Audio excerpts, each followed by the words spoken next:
Kita berlanjut kembali, pastinya persaingan dalam bidang usaha ini harus dikategorikan juga dong ya, seperti apa yang bisa menjadi kekuatan kita pada nantinya atau yang ini justru akan melemahkan usaha kita. Ada nggak begitu, Pak Christian? Kalau terkait dengan persaingan, kita tidak bisa pilih ya. Pesaing kita yang mengikuti kita kan bisa saja pesaing yang lebih kecil sama kuatnya atau bahkan raksasa jauh di atas kita, tetapi melihat ada potensi kemudian masuk. Ya seperti kita lihat sekarang retail di lokal contohnya, yang tadinya mereka kecil, kemudian karena bagus lantas mulai membesar, tetapi tidak lama kemudian pemain yang dalam skala nasional masuk, bahkan pemain multinasional yang ukurannya raksasa pun masuk. Nah itu kan tidak bisa kita duga kan. Kemudian lantas kita atau pebisnis berharap ada perlindungan terhadap mereka kan. Kita berharap pemerintah melindungi mereka. Kenyataannya pemerintah kan tidak satu kata ketika akan melindungi pengusaha kecil. Dan itu terjadi di daerah-daerah ketika pemerintah daerah yang diberi kewenangan untuk mengatur tingkat persaingan tidak melihat bahayanya pemain skala besar atau bahkan skala raksasa itu diizinkan bersaing head to head dengan pemain lokal daerah yang kecil. Nah, ini juga kita harus siap gitu ya, ketika pemerintah yang kita harapkan menjadi pengayom, pelindung mereka justru tidak melakukan apa-apa, bahkan mengizinkan. Ini terjadi, gimana kita bisa pilih? Jadi seharusnya pebisnis memang siap sebelum itu terjadi. Nah ketika tadi contoh ketika Pak Sugiarto tadi mengatakan, jadi persaingan itu kita bisa lihat sebelum terjadi atau sesudah terjadi. Kita ini kebanyakan reaktif. Sudah terjadi baru sibuk. Sebaiknya kita proaktif. Karena tadi rules-nya adalah bisnis yang baik pasti akan mendapatkan teman. Dalam pengertian pasti akan datang kompetitor yang akan menemani kita. Dan itu pasti akan mengambil market share kita. Entah banyak entah sedikit. Jadi saling berbagi begitu ya. Akan kita pasti harus, itu sudah kewajaran ketika terjadi persaingan, suka tidak suka harus berbagi. Iya. Dulu sebelum kita membuka usaha, mungkin orang lain sudah melakukan hal yang sama. Ketika kita datang, kita adalah pemain, bagian dari pesaing bagi mereka. Bisa juga ancaman. Iya, kita bisa dianggap ancaman. Tetapi yang seperti saya katakan tadi, ada yang tidak siap menghadapi persaingan. Contohnya yang nggak siap tuh yang gimana, Pak? Diam aja, cuma mengeluh.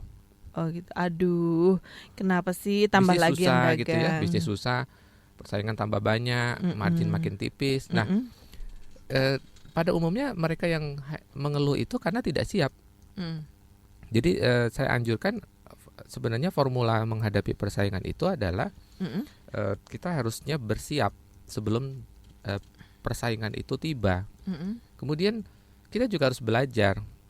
Kalau kita berhenti belajar kan kita tidak berkembang. Ketika betul-betul terjadi persaingan, kita mau apa? Karena ilmunya segitu-segitu aja.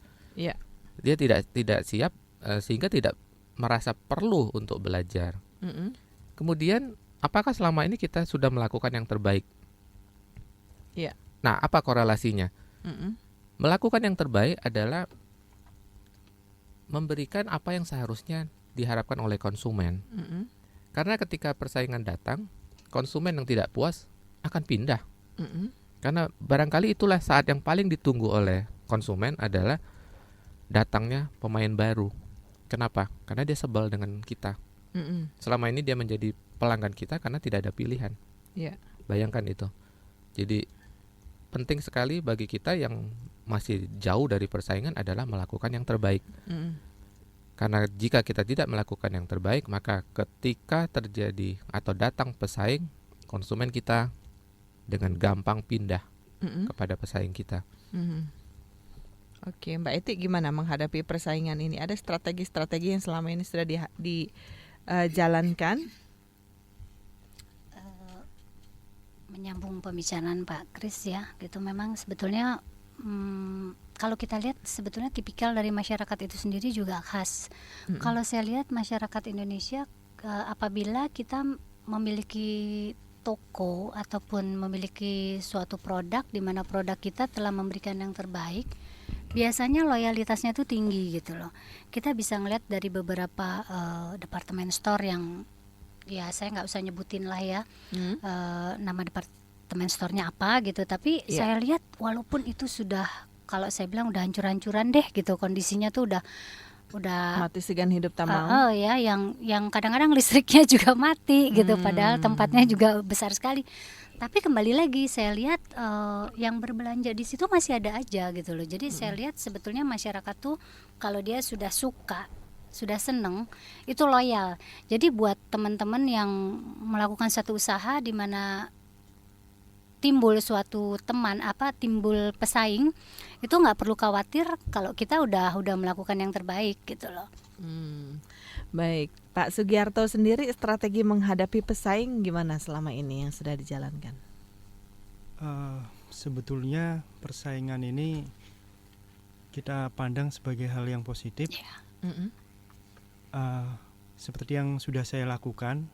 Jadi tanpa sadar ini saya senang mempelajari hal-hal baru.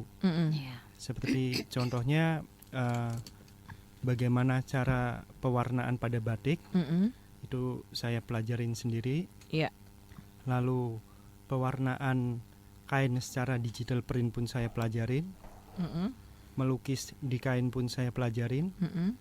Jadi pada intinya membuat sesuatu yang baru, yang inovatif, itu kita harus mau belajar di dua bidang yang berbeda. Lalu kita coba gabungkan supaya itu menjadi hal yang unik. Oh, baik, listener, keunikannya seperti apa? Nah, nanti bisa dideskripsikan melalui kata-kata ya, karena kita nggak bisa lihat gambarnya. So stay tune.